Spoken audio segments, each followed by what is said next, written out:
Assalamualaikum warahmatullahi wabarakatuh. Pemirsa TV 9 Nusantara, jumpa lagi bersama saya, Evi Ghazali, dalam acara Kiswah Interaktif yang selalu mengajak kita untuk mempelajari agama Islam secara benar, tuntas, dan toleran. Alhamdulillah hari ini kita bisa berjumpa lagi, masih dalam suasana pandemi. Semoga kita semua selalu sehat, bahagia, dan berlimpah berkah. Dan jika kita terpaksa harus keluar rumah, tetap kenakan masker, jauhi kerumunan, dan sering-sering mencuci tangan.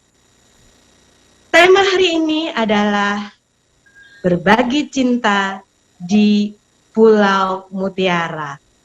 Tema yang luar biasa dengan narasumber yang keren. Beliau adalah istri Gubernur Provinsi Nusa Tenggara Barat sekaligus Ketua Tim Penggerak PKK Provinsi NTB. Sosok yang sangat tawadu, cantik, cerdas, dan selalu berbagi cinta dimanapun beliau berada, terutama di Provinsi Nusa Tenggara Barat. Beliau adalah Ibu Niken Septiarini Zulkifli Mansah. Kita sapa dulu. Assalamualaikum, Bu Niken. Waalaikumsalam warahmatullahi wabarakatuh. Apa kabar para pemirsa Kiswah? Dan tentu saja yang saya sayangi, teman saya, sahabat saya, Bu Evi. Apa kabar Bu Evi? Alhamdulillah sehat, Bu Niken juga sehat nggih? Alhamdulillah.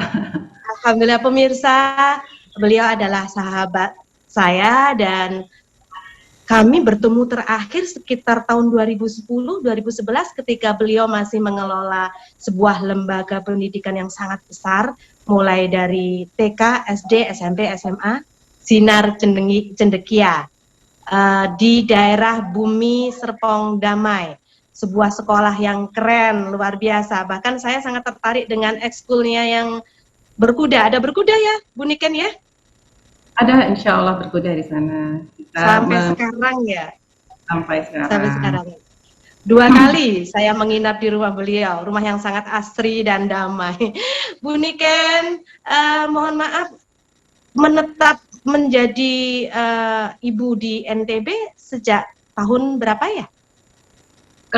Kami mulai pindah ke Nusa Tenggara Barat di Kota Mataram sejak 2018 bulan September. Jadi insya Allah ini sudah 3 tahun di sini. Oh ya, sudah 3 tahun ya. Alhamdulillah. Bagaimana ini bisa diceritakan perjalanan sampai kemudian menetap di NTB? Putra putri ikut nggih? Kebetulan yang sekolah sekarang tinggal 1, yang kakak-kakaknya sudah kuliah semua. Jadi yang sekolah masih SMA ada 1 orang.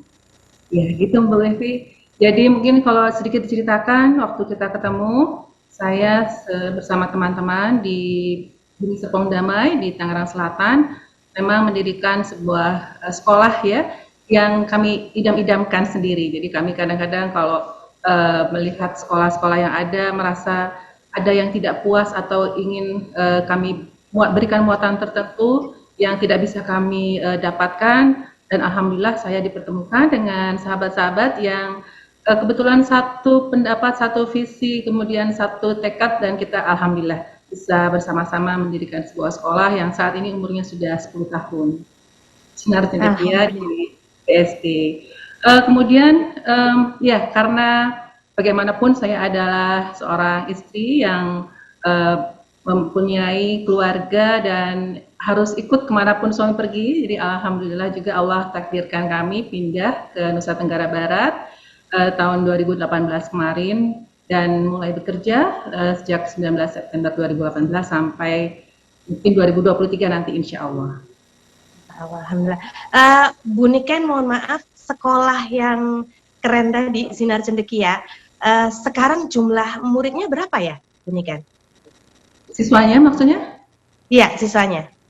Oh ya, siswa kita mungkin saat ini ada 1.500 ya. banyak Kami sekali. sampai sekarang juga memiliki sekolah tinggi ilmu kependidikan. Jadi kami mencetak sendiri guru-guru untuk sekolah kami sendiri, dan juga tentu saja harapannya bisa memenuhi kebutuhan guru-guru yang baik dan berkualitas untuk sekolah-sekolah di sekitar kami. Jadi insya Allah lengkap dari PAUD sampai gurunya kita buat di situ. Wah, alhamdulillah luar biasa. Di lokasi yang sama, berarti ada pemekaran ya dari lokasi yang lama ya? Saat ini alhamdulillah kita sudah memiliki gedung baru untuk SMA-nya. Kita pisahkan dari sekolah dasar, dari TK serta SMP. Kemudian kita juga sudah punya boarding school-nya juga. Jadi mungkin kemarin juga melihat ya Bu Evi, ada boarding school yang kita buat. Memang kalau boarding school arahnya adalah menghafalkan sambil menyelesaikan pendidikan formal. Jadi ini untuk SMP. Alhamdulillah kita sudah mencetak hafiz dan hafizoh ya, lebih dari hampir 20 orang lah. Alhamdulillah, luar biasa, keren. Dan pemirsa, sekolah ini juga memiliki sister school di Jepang, punya beberapa kerjasama dengan sekolah di Jepang. Keren banget pokoknya, suatu saat pemirsa bisa belajar di sana. Baik Bu Niken, kembali ke tugas Bu Niken di NTB. Mulai sudah 3 tahun ya, sampai dengan tahun 2023. Semoga saja bisa lanjut ini. Program andalan Bu Niken sebagai ketua tim penggerak PKK apa saja, Bu Niken? Ya, jadi kebetulan karena menjabat sebagai ketua tim penggerak PKK provinsi, maka saya bertanggung jawab untuk meneruskan program-program tim penggerak PKK dari pusat, menyampaikannya ke seluruh kota kabupaten yang ada di Provinsi Nusa Tenggara Barat, dan memastikan agar program-program tersebut berjalan dengan baik. Kita di Indonesia ini sebenarnya masalahnya sama, hampir sama semua tempat ya. Ada masalah pembentukan karakter ya bagi keluarga, peningkatan ketahanan keluarga agar keluarga-keluarga kita ini menjadi keluarga-keluarga yang kuat, keluarga-keluarga yang sehat dan sejahtera. Nah, ini dituangkan dalam 10 program pokok PKK.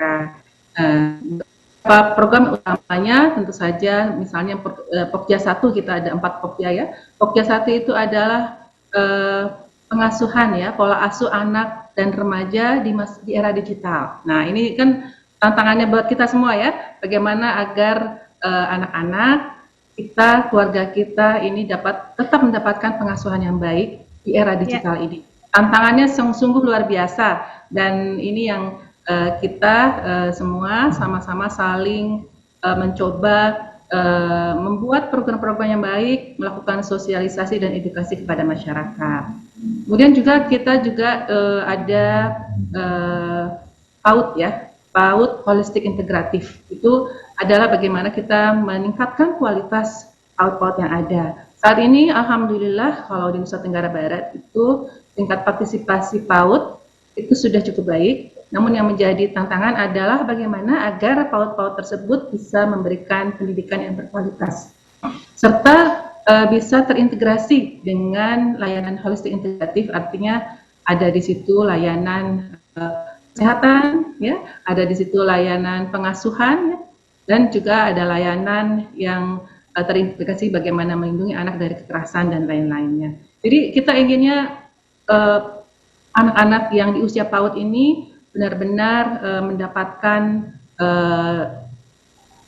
semua haknya ya, karena masa PAUD adalah masa emas ya, golden age ya. Dan ini juga satu hal yang sangat-sangat penting menurut saya gitu.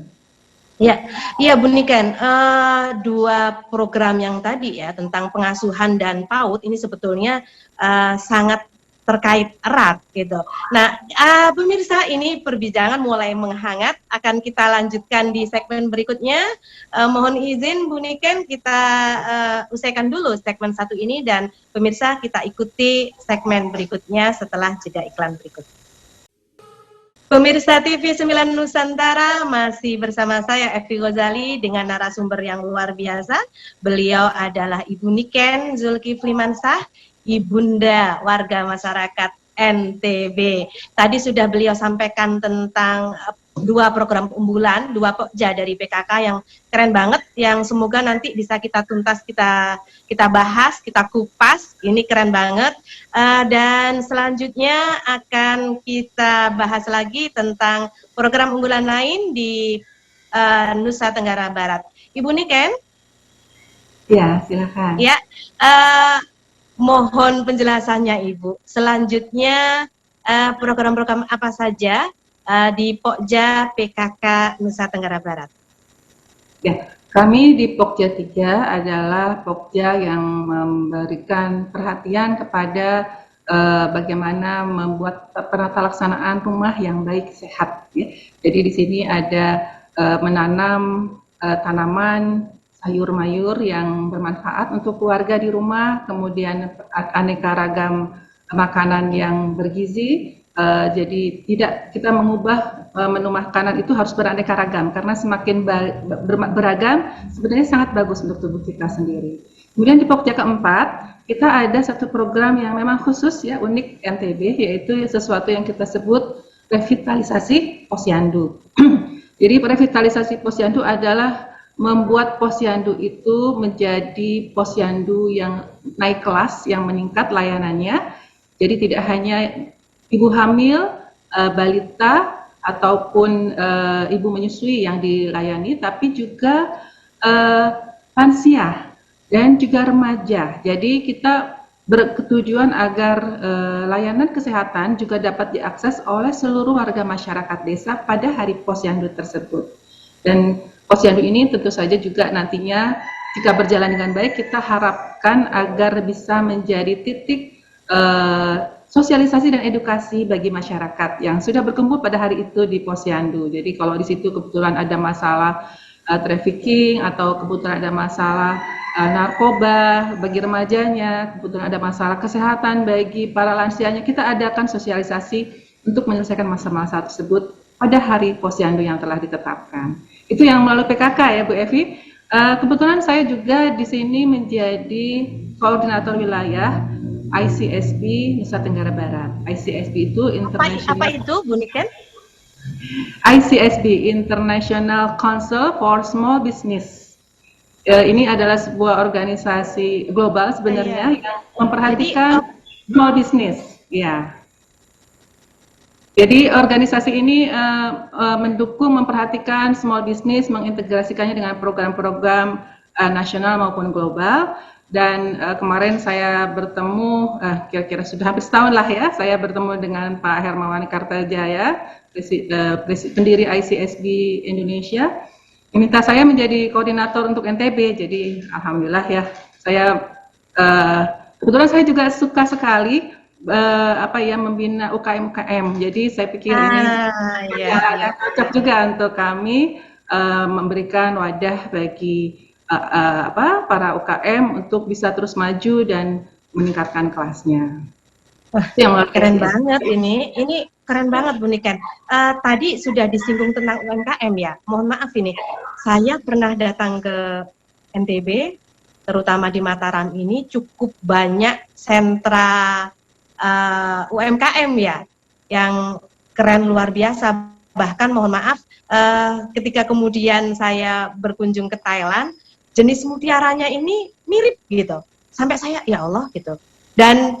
Dan rutin saya meminta kirim teman-teman itu untuk sebagai hadiah yang sangat pantas untuk yang lain. Ini bentuk pembinaan Bu Niken terhadap UMKM ini seperti apa, Bu? Apakah memberikan bantuan, kemudian pembinaan secara berkala, sampai akhirnya meningkatkan level usaha mereka? Ya, jadi kebetulan saya juga sebagai istri gubernur mendapat tugas pula sebagai ketua Dekranasda provinsi. Jadi sebagai ketua Dekranasda artinya kita harus mengembangkan kerajinan-kerajinan yang merupakan warisan budaya dan membantu memasarkannya. Jadi ini banyak sekali yang dilakukan oleh Dekranasda. Jadi kami pengurus-pengurus kita langsung kita rekrut baik dari unsur pemerintah maupun pengrajin atau praktisi dan budayawan untuk melakukan upaya-upaya yang cukup beragam. Ya. Jadi ada pelatihan, ada pembinaan, ada membantu pengemasan, sampai kita bantu ke pemasarannya, sampai juga melakukan bagaimana melakukan pemasaran melalui platform digital gitu. Itu juga dilakukan oleh Dekranasda. Jadi memang menarik sekali ya kalau kita, apalagi mungkin ibu-ibu atau perempuan suka sekali dengan produk-produk yang cantik-cantik, yang unik, yang bernuansa lokal namun sangat bagus gitu ya. Dan alhamdulillah produk-produk Nusa Tenggara Barat ini banyak sekali yang sudah bagus-bagus, sudah layak dijual di internasional. Saya sangat bangga dengan teman-teman UKM kerajinan di Nusa Tenggara Barat. Jadi diekspor juga ya, Bu Niken? Ya, alhamdulillah kita walaupun pandemi, jadi bulan lalu kemarin kita dapat pesanan ya 10.000 tas ketak. Tas ketak itu tas dari nyaman itu di Timur Tengah. Jadi alhamdulillah ya, walaupun pandemi tetap masih harus kita hadapi, tapi kita tetap mendapatkan perhatian dan alhamdulillah ya, sudah rezekinya di para pengrajin ini untuk tetap dapat. Alhamdulillah, keren banget. Ini juga tidak lepas dari pembinaan yang dilakukan oleh pembina Dekranasda ini. Sinergi Dekranasda dengan apa tadi bisnis tadi yang pembinaan secara bisnis tadi seperti apa, Ibu?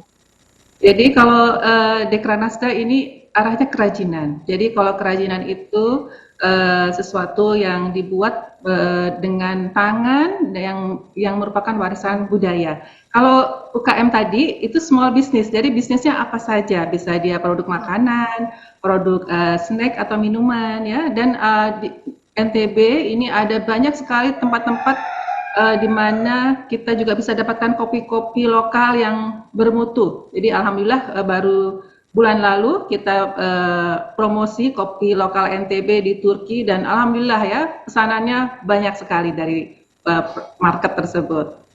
Waduh, luar biasa. Saya baru mendengar ini kopi Nusa Tenggara Barat, karena kalau yang lain-lain kayak di Lampung itu sudah biasa ya dan sudah menembus pasar internasional. Produk selain kopi, makanan dan minuman apalagi yang menjadi unggulan NTB, Bu Niken, nanti akan terjawab di segmen berikutnya. Mohon izin pemirsa, masih bersama Bu Niken Zulkifli Mansa akan kita lanjutkan pada segmen ketiga, lebih lanjut tentang peran beliau dan juga potensi-potensi di NTB. Tetap bersama kami. Baik pemirsa, tadi sudah disampaikan oleh Bu Niken tentang potensi-potensi yang ada di NTB, termasuk udara, makanan, minuman, dan lain-lain yang sudah bisa dinikmati oleh penggemar di luar NTB, karena dengan kemasan yang sangat apik sudah bisa dinikmati di luar daerah, bahkan sampai di luar negeri, di bawah umroh juga bisa katanya. Tahan ayam talimang itu katanya tahan 1 bulan, keren banget. Karena ketersediaan waktu kita nggak bisa mengupas lebih jauh tentang ini, dan kita kembali ke Pokja 1 tentang pengasuhan. Bu Niken, nuwun sewu, sebagaimana yang kita ketahui program pengasuhan ini tantangannya luar biasa. Di banyak daerah, terutama di pelosok, masih banyak ibu-ibu yang belum paham tentang pentingnya ilmu parenting ini. Dan saya pernah membaca bahwa KDRT ini ternyata korban terbesarnya bukan ibu-ibu tapi justru anak-anak. Maka tadi sempat di awal Bu Niken menyampaikan tentang bagaimana Bu Niken menyentuh dengan cinta sampai dengan anak-anak yang milenial tadi. Di masa pandemi ini bagaimana caranya, Bunda Niken? Monggo silakan.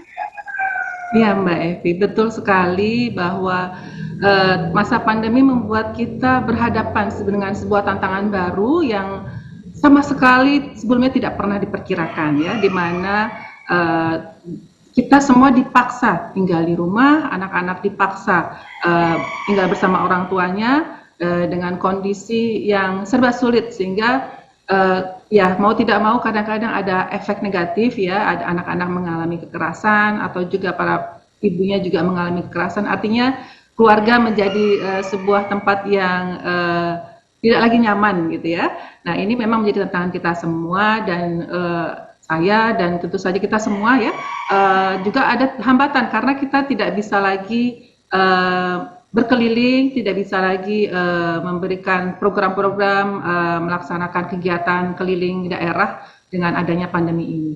Nah, ini ada satu hal yang baru saja kami coba di Nusa Tenggara Barat, yaitu kita membuat sebuah kajian bersama mengenai pengasuhan remaja yang insya Allah akan dilaksanakan 1 bulan 2 kali ya dalam waktu 1 bulan. Nah, kajian ini langsung kita sasar untuk memberikan pengarahan wawasan ya kepada para orang tua bagaimana cara kita mengasuh remaja-remaja kita. Saat ini di Nusa Tenggara Barat maupun di Indonesia ya, kalau kita lihat kita sedang mengalami yang namanya bonus demografi. Penduduk usia muda itu sangat besar jumlahnya, 55%. Ya, kalau kita keliling ke rumah-rumah, hampir sekarang semua rumah punya remaja di dalamnya. Jadi bagaimana nih tantangannya agar orang tua ini punya ilmu ya, karena kita juga tidak pernah ada sekolah orang tua. Jadi orang tua ini punya ilmu, bisa belajar bagaimana nanti kita mengasuh, membesarkan anak-anak remaja kita ini yang sangat penting ini. Kami di Nusa Tenggara Barat baru memulai program berjudul Kajian Bersama Bunda Niken yang mengundang para alim ulama, para pakar psikologi, pakar pengasuhan, dan juga remajanya sendiri untuk sama-sama kita berbagi ilmu dan pengalaman tentang pengasuhan ini. Kita melihat bahwa saat ini pemerintah sudah punya undang-undang yang bagus, undang-undang pernikahan ya. Kita juga ada tantangan yaitu pernikahan anak nih, pernikahan dini. Undang-undang pernikahan anak ya. Ya, itu juga jadi masalah di seluruh Indonesia sebenarnya terjadi, termasuk Nusa Tenggara Barat. Dan dari undang-undang sudah disebutkan bahwa usia 19 adalah usia minimal kalau anak-anak ingin menikah. Masalahnya adalah bagaimana agar di saat usia 19 itu anak-anak sudah benar-benar matang. Ini kadang-kadang tidak terpikirkan ya, dikira dengan sendirinya anak-anak itu akan matang, akan bisa menjadi orang tua di saat usia 19. Ternyata belum tentu ya. Nah, ini yang coba kita isi, masa-masa di mana mereka sedang mengalami perubahan-perubahan baik fisik, emosi, sosial, psikologis, ini kita dampingi dengan pengasuhan yang baik. Insya Allah ini bisa saya lakukan dan senang sekali saya bisa begini karena tadi tidak bisa datang ke daerah-daerah yang jauh gitu ya. Mudah-mudahan dengan kita melakukan sosialisasi seperti ini bisa diakses oleh saudara-saudara kami, teman-teman kami di Pulau Lombok dan di Pulau Sumbawa. Kemarin alhamdulillah pemirsanya juga banyak ya, sampai ada pertanyaan dari Sumatera Selatan, dari Jawa dan lain-lain. Wah, keren banget ini. Bunda Niken, nama channel YouTube-nya apa? Pemirsa, kita bisa belajar bersama dengan Bunda Niken di sosmed. Jadi nggak harus datang ke NTB ya. Lewat Instagram, YouTube, dan Facebook. Ya. Nama akunnya apa Bunda Niken? Kalau Facebook lewat akun saya, Niken Zulkifli Mansyah. Instagram juga itu. Kalau untuk YouTube, insya Allah hari ini mulai kita upload video yang kemarin, itu namanya YouTube Kabar Bunda Niken. Oke, Kabar Bunda Niken. Baik, pemirsa, akan kita lanjutkan perbincangan yang luar biasa ini di segmen berikutnya. Tetap bersama kami di TV 9 Nusantara dalam acara Kiswah Interaktif. Pemirsa TV 9 Nusantara masuk ke segmen keempat, masih bersama saya Evi Ghazali dan tamu yang luar biasa, ibundanya Provinsi NTB, Ibu Niken Zulkifli Mansyah. Ya Allah, rasanya kayaknya harus 2 jam ini ngobrol bersama beliau. Ilmu yang beliau sampaikan luar biasa, ada banyak sekali hal baru yang itu bisa meningkatkan potensi di wilayah NTB dan juga membuat warga masyarakatnya semakin maju. Yang beliau sampaikan tadi tentang parenting, tentang pengasuhan, kemudian tentang pendidikan untuk para remaja disampaikan lewat akun YouTube, sosmed, dan lain-lain. Ini kalau misalnya kita kupas, ini luar biasa, tapi ikuti saja di akun beliau, mulai di YouTube mulai hari ini akan diupload, sementara di Facebook di akun beliau dan Instagram di akun beliau. Baik, Pokja 2 sekarang tentang PAUD. sebelum kita sedikit saja Bu Bunda, ada berapa PAUD di Provinsi Nusa Tenggara Barat? Ya Mbak Evi, ada 5.016 lembaga. Jadi ini tersebar di 1.137 kabupaten dan kota. Desa maksudnya. Ada berapa? Iya. Kabupatennya di NTB ada berapa? Kabupatennya ada 10, desanya ada 1.130. Dan itu terbagi dari 2 pulau ya, Pulau Lombok, Pulau Lombok dan Pulau Sumbawa. Nah, bagaimana Bu Niken merangkul mereka supaya hasilnya luar biasa seperti Pojok 1 tadi, termasuk bagaimana memberdayakan ibu-ibu PKK di bawah untuk memajukan PAUD ini, Bu Niken? Jadi kami memang melakukannya harus juga membuat aspek-aspek yang sistemik gitu ya. Jadi dari segi aturan, tata aturan, karena kalau sebuah program ingin berjalan dengan baik, kita harus pastikan ini ada aturan-aturan yang mendukung terlaksananya, karena ini penting untuk penganggarannya. Jadi kami di provinsi sudah memiliki pergub ya. Jadi sebenarnya ini dari pusat sudah ada, tapi bagaimana provinsi-provinsi ini memiliki keinginan, perhatian untuk memang benar-benar mengangkat PAUD menjadi PAUD yang holistik integratif. Nah, di Nusa Tenggara Barat, alhamdulillah sudah ada peraturan gubernur yang membahas tentang PAUD holistik integratif yang dituangkan menjadi rencana pembangunan jangka menengah dan jangka pendek di daerah ya. Nah, jadi ini menjadi dasar hukum kita bahwa kita memiliki hak untuk memperoleh anggaran dari pemerintah untuk pengembangan PAUD HI. Nah, kami juga mengarahkan hal ini kepada seluruh kota kabupaten agar mereka juga memiliki aturan-aturan di kabupaten dan kotanya masing-masing. Itu yang kita lakukan. Kemudian saya mengajak semua bunda-bunda PAUD. Nah, di sini ada bunda PAUD kabupaten kota, ada bunda PAUD kecamatan, ada sampai bunda PAUD desa itu untuk memperhatikan dan mendukung pelaksanaan program PAUD HI.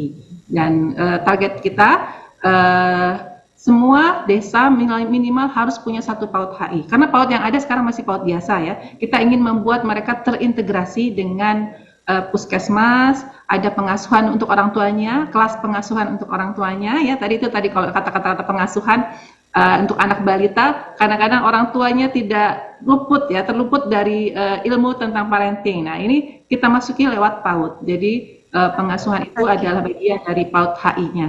Nah, ini yang ada berapa PAUD HI? Mohon maaf Bu Niken, ada berapa PAUD HI saat ini? PAUD HI saat ini kita baru sekitar 150-an lah ya yang sudah, tapi kita masih terus tingkatkan karena target kami itu tadi 1 desa 1 PAUD HI. Jadi ini diharapkan selesai dalam 1-2 tahun ini bisa serentak dengan cepat kalau memang semua gercep ya, semua gerak cepat ya. Nah, ini yang kami dari provinsi keliling terus nih teman-teman dari Pokja PKK, Pokja Bunda PAUD ini keliling memastikan, ayo Pak Kades, ayo Pak Camat gitu ya, perhatiannya tolong kepada PAUD dan coba buat 1 PAUD HI di desa masing-masing, diintegrasikan dengan posyandunya. Insya Allah nanti kalau sukses akan ditiru oleh teman-teman PAUD lagi di tempat yang akan datang. Luar biasa, keren banget, dan ini mungkin bagi sebagian daerah apa yang disampaikan oleh Bu Niken ini adalah sesuatu yang baru dan bisa ditiru. Dengan program-program yang Bu Niken sampaikan tadi berarti otomatis ini pemimpin daerah di bawahnya tidak ada yang gaptek ini ya. Baik sosialisasinya maupun promosinya keren luar biasa. Memang dianjurkan oleh Bapak Gubernur dan Ibu untuk tidak gaptek ini ya, untuk cerdas dalam berteknologi ini Bu Niken. Ya, kami paham ya, kita sekarang sudah di era digital, teknologi informasi, di mana semua orang mungkin sekarang jarang sekali ada orang yang tidak punya HP ya. Semua orang sudah melihat sosial media, berbicara melalui platform WhatsApp dan lain-lain gitu ya. Jadi sayang sekali kalau tidak kita gunakan itu untuk mempercepat pembangunan kita ya.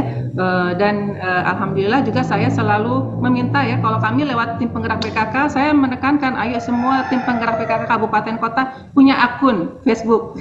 Dan alhamdulillah semuanya punya, dan sekarang aktif ya ibu-ibu ketua, ibu bupati, ibu-ibu wali kota ini mengupload kegiatan-kegiatannya melalui platform Facebook, dan ini saya pikir perkembangan yang sangat Alhamdulillah. bagus gitu ya. Alhamdulillah, keren banget. Ini luar biasa. Dan ada apa lagi ini strategi yang diambil oleh ibunda kita yang cerdas luar biasa ini. Saya sempat mendengar tadi ada mall itu untuk mengenalkan lebih jauh dan memasarkan produk-produk.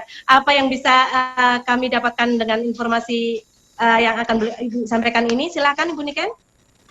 Jadi kami tadi sudah melihat bahwa teman-teman UKM sudah berusaha membuat produk-produk terbaiknya. Nah, bagaimana agar lebih dikenal? Tentu saja di zaman ini kita harus mengenalkannya melalui platform digital. Dan saya melalui Dekranasda, melalui ICSD tadi, bekerjasama dengan Dinas Perdagangan Provinsi membuat sebuah platform digital yang kami namakan NTB Mall. Jadi NTB Mall ini adalah toko online, bisa dilihat melalui website ntbmall.com atau melalui aplikasi di Play Store atau di App Store NTB Mall ya. Jadi kalau diklik di sana bisa dilihat ada sekitar 3.000 UKM yang sudah terdaftar di situ, yang bisa langsung memasarkan produk-produknya melalui digital tadi. Dan tadi kalau 3.000, tadi saya 3.000 UKM. 3.000 berapa Bu? UKM ya? UKM ya. Jadi kita kalau kita ingin beli ayam taliwang yang tadi sudah disebut singgung-singgung, atau ingin beli kopi Lombok, kopi Tambora, sekarang sudah nggak usah ke Lombok, sudah bisa beli Mbak Evi. Jadi tinggal diklik-klik, ya Allah nanti bisa sampai di rumah langsung. Termasuk mutiara ya, Bu Niken? Mutiara pasti ada mutiara, berbagai jenis mutiara. Kita kan salah satu daerah yang kualitas mutiara di Lombok ini memang cantik sekali ya. Tadi sudah dikatakan Thailand saja kok hampir mirip. Ya memang karena kita saking bagusnya gitu, produk-produk terbagus kita dikirim ke luar negeri. Hong Kong adalah tempat langganan ya, memesan mutiara Lombok, mutiara merah terbaik gitu, dan tentu saja tempat-tempat yang lain di pasar mutiara dunia. Oh keren banget. Jadi pemirsa jangan bangga kalau habis dari luar negeri beli mutiara, jangan-jangan itu dari NTB. Bunda, nuwun sewu, selain di platform digital tadi, apakah ada real tokonya di mall tadi itu? Tentu saja kita juga tahu ya, orang Indonesia saat ini juga masih pengen lihat, memegang, kemudian meraba ya. Di situ kita buatkan sebuah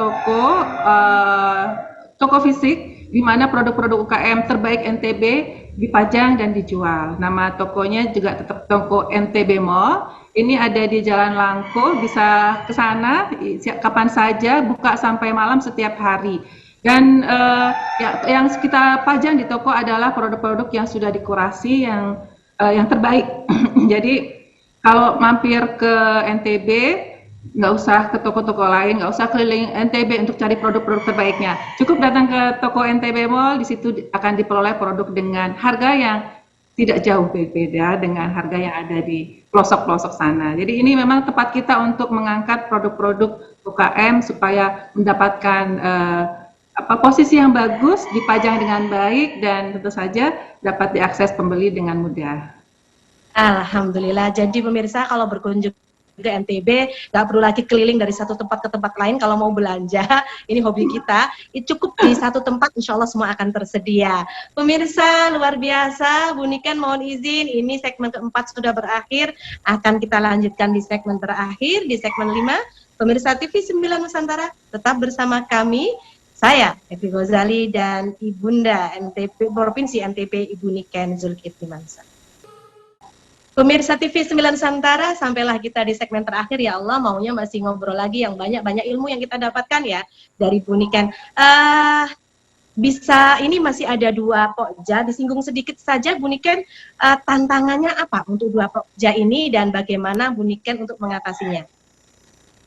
Ya, kami di Pokja 3, tim penggerak PKK adalah bagaimana melakukan pemenuhan kebutuhan rumah tangga dari kebun sendiri, ya, dengan hatinya PKK, halaman asri, tanaman dan indah yang nyaman, serta juga menganeka ragamkan menu dan mensosialisasikan penggunaan peningkatan konsumsi ikan. Nah, ini tantangan juga ya, karena masyarakat kita mengubah sesuatu budaya itu tidak mudah. Tapi kita tetap semangat, tetap optimis. Kita selalu adakan kegiatan-kegiatan memasak, lomba menu-menu ikan yang terbaru dan lain-lain sebagainya. Itu di Pokja 3. Pokja 4 kami yang khas NTB tadi sudah saya sedikit singgung, yaitu revitalisasi Posyandu, di mana Posyandu menjadi pusat edukasi dan layanan bagi masyarakat desa secara menyeluruh, tidak hanya ibu hamil, menyusui maupun anak balita, tapi juga remaja serta lansia. Di situ kita bisa lakukan edukasi dan juga bahkan kita ada satu posyandu yang sudah berhasil terintegrasi dengan bank sampah. Jadi kalau masyarakat datang ke sana, mereka membawa sampah plastiknya, itu bisa ditukarkan dengan poin dan mereka bisa dapat mengambil cash ya, uang dari situ. Jadi ini sebuah kerjasama yang bagus sekali. Inovasi-inovasi dari desa itu kita mulai dan kita gagas di Posyandu. Itu tadi sedikit Luar biasa. Pemirsa, luar biasa ya. Semua hal beliau rangkul, beliau menebarkan cinta mulai dari anak-anak, ibu, remaja, sampai ke UMKM. Keren banget. Ini bagaimana caranya menjaga stamina Bu Niken dengan kegiatan yang sangat padat, dengan banyak tanggungan, amanah, kewajiban dilaksanakan dengan tetap tersenyum, nggak berubah dari 10 tahun yang lalu, senyumnya masih manis, masih cantik. Bagaimana ini resepnya, Bunda? Ya, resepnya cinta tadi mungkin ya Bu Evi ya. Jadi karena kalau kita melihat ada program kita yang berhasil dan bisa dirasakan membuat orang tersenyum, kita menjadi bahagia. Jadi kuncinya seperti itu. Jadi kebahagiaan itu diperoleh ketika berhasil membuat hidup orang lain menjadi lebih baik lagi, menjadi lebih sejahtera, maka disitulah kita merasa bahagia. Jadi insya Allah senang aja semuanya dijalani. Iya, luar biasa, bisa ditiru ini resepnya cinta dan bahagia tadi. Bunda, apa harapan Bunda Niken terhadap tugas yang sekarang maupun pada kehidupan di rumah, gitu, berkeluarga? Ya, jadi harapan kami tentu saja semoga apa yang sudah kita mulai rintis ini bisa terus berjalan, karena setiap orang itu ada masanya ya. Mungkin saat ini kami sedang diberi tugas untuk melanjutkan pembangunan yang sudah dilakukan oleh banyak sekali para pahlawan, orang-orang yang berjasa, dan saat ini kami melakukan tugas kami untuk membantu masyarakat, dan harapannya mudah-mudahan kita semua tetap optimis, bekerja sama, saling mendukung ya. Jadi untuk para perempuan, para ibu-ibu, jangan kita terlalu disibukkan oleh hal-hal yang tidak konstruktif gitu ya, tidak mendukung pencapaian kebaikan dan kesejahteraan kita dan keluarga kita. Jadi kita fokuskan ke hal-hal positif, ke hal-hal yang baik, dan insya Allah yang namanya optimisme ke hal positif itu akan memanggil teman-temannya, dan insya Allah dengan demikian kesejahteraan di daerah kita di Indonesia bisa lebih cepat tercapai. Mungkin itu harapannya, dan insya Allah mohon doanya juga. Saya sekarang baru dapat cucu ini Mbak Evi, jadi sekarang udah punya 1 orang cucu, jadi alhamdulillah ini merasakan nikmatnya jadi nenek. Barakallah, nenek cantik, nenek yang luar biasa, kreatif. Ada keinginan untuk membuat sekolah di sana seperti Sinar Cendekia, Bunda? Iya, kalau saya pikir nanti saya membantu saja sekolah-sekolah yang sudah ada, karena sudah banyak sekolah, tapi bagaimana agar bisa lebih baik lagi kualitasnya, bisa lebih banyak lagi aspek-aspek yang kita tingkatkan. Mungkin seperti itu, karena kalau ngurus sendiri nanti kita fokus ke sekolah sendiri nih. Luar biasa. Ini Bunda Niken ini betul-betul memang penuh cinta, nggak memikirkan diri sendiri, benar-benar untuk masyarakat. Pemirsa TV 9 Nusantara, demikian pertemuan kita yang singkat, yang harusnya masih diperpanjang gitu ya, tapi karena waktu ini harus kita akhiri. Mohon kalimat terakhir Bunda untuk kami semua, pesan boleh, saran boleh, ini, dan semoga saja kami bisa meniru Bunda Niken. Gimana? Monggo. Terima kasih banyak atas kesempatan silaturahim di pagi hari yang cerah ini. Semangat kita menyebar dan menebar cinta dan kasih sayang serta optimisme untuk perubahan.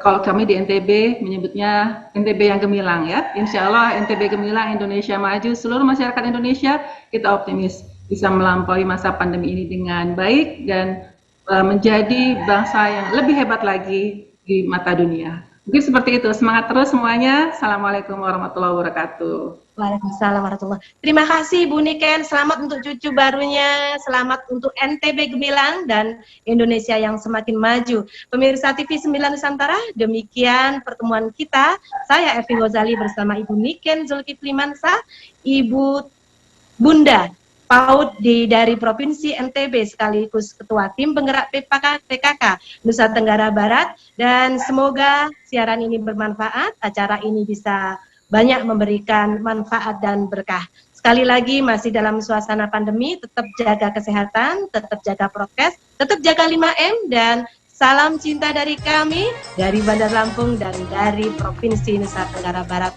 Tetap bersama kami di waktu-waktu yang akan datang, Kiswah Interaktif di TV 9 Nusantara. Assalamualaikum warahmatullahi wabarakatuh.